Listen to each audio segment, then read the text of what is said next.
Evangelho do nosso Senhor Jesus Cristo. Hoje vamos ouvir o que é que nos diz a mensagem segundo São Lucas. Fala de Maria, mãe de Jesus. Entrou Maria na casa de Zacarias, cumprimentou Isabel.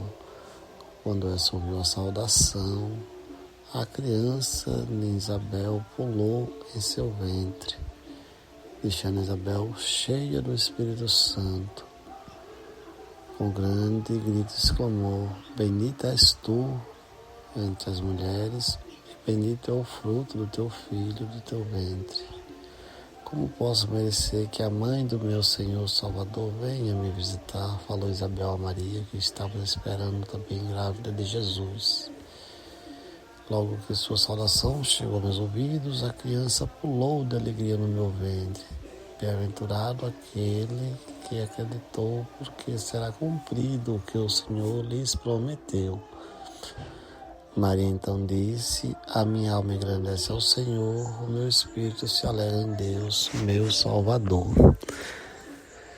Estamos falando de um tempo em que Maria e Santa Isabel estavam ambas grávidas, uma de João Batista, aquele que vinha pregar o batismo com água, a vinda do Messias, filho de Jesus, que era Jesus, filho de Maria, ambos primos, em um tempo em que se estava dando mal interpretação às leis, um tempo em que a corrupção na igreja estava evidente e as palavras das Escrituras Sagradas estavam sendo utilizadas para benefício do poder e arrecadação de dinheiro daqueles que as controlavam, como os mestres da lei e os escribas, no tempo que lá nos reinos do povo de Jesus Cristo o Império Romano dominava.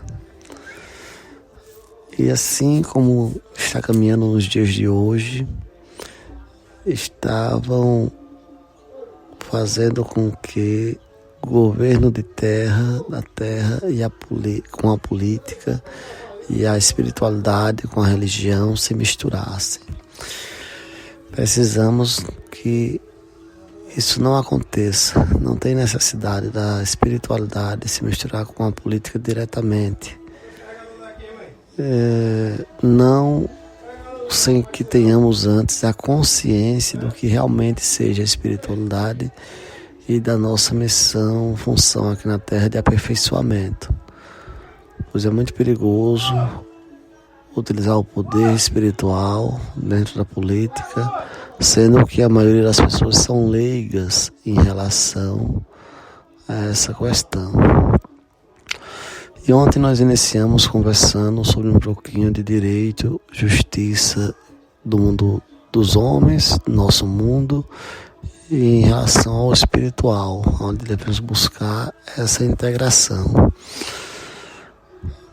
Deverá chegar um momento em que a nossa consciência humana, da maioria, e crescendo cada vez mais, terá condições de vivermos em uma fraternidade única entre espiritualidade, religião e política. Será uma só coisa, mas não é nos dias atuais, pois não temos essa consciência nem por parte de quem está no poder, nem também desenvolvida por parte dos civis da sociedade. Porém, é importante que a gente vá conhecendo ambas as partes, para que assim possamos chegar a esse ponto e que essa aproximação entre espiritualidade, religião e política não seja prematura. Ambas buscam um objetivo importante, que é melhores condições de vida para a humanidade, para a existência física e espiritual, mas ambas caminham ainda por caminhos diferentes. Uma tem uma função de essência, que é de ligar o homem a Deus. A outra tem uma função de organizar a sociedade aqui na Terra para que todos possamos ter a capacidade de crescermos e nos desenvolvermos. Ambas são muito importantes. São resultado de uma evolução muito grande. Por exemplo, bem pouco tempo atrás, antes de Jesus Cristo, tinha uma lei chamada Lei de Talhão. Olho por olho, dente por dente. Era a mensagem que essa lei praticamente passava. Ou seja, se você matou, deve morrer. Se você quebrou a perna de um, deve ser quebrada a sua perna. Enfim.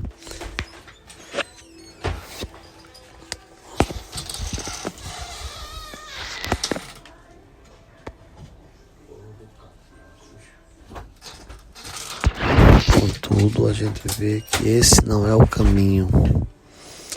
A gente sabe que não é pagando com a mesma moeda que vamos melhorar e crescer, mas apenas vamos alimentar o fogo do mal quando se paga com a mesma moeda.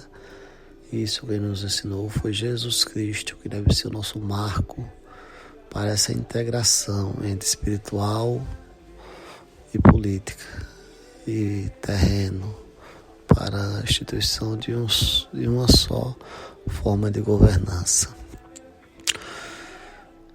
Quero acreditar que a partilha do poder entre nós humanos é a melhor forma de termos um melhor governo, mais ou menos dos ditames que dá a democracia, pois só com a evolução e aperfeiçoamento integral é que poderemos ter hierarquia, como existe a celeste.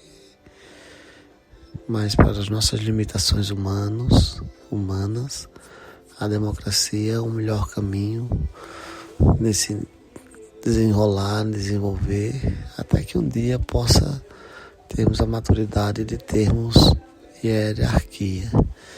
Mas isso no reino de Deus, porque no nosso reino humano aqui, nossas limitações, nossos problemas não permite que concentremos poder na mão de uma só pessoa. Toda vez que fazemos isso, corremos o risco de comprometer parte da nossa geração e possivelmente todas as futuras, mais cedo ou mais tarde. Peçamos a sabedoria de Deus para entendermos essa parte espiritual, essa parte também de organização da sociedade, porque tudo isso é importante para nós. Eu vou terminar aqui o dia de hoje. Que Deus nos abençoe e nos ajude a compreender cada vez melhor todos os dias.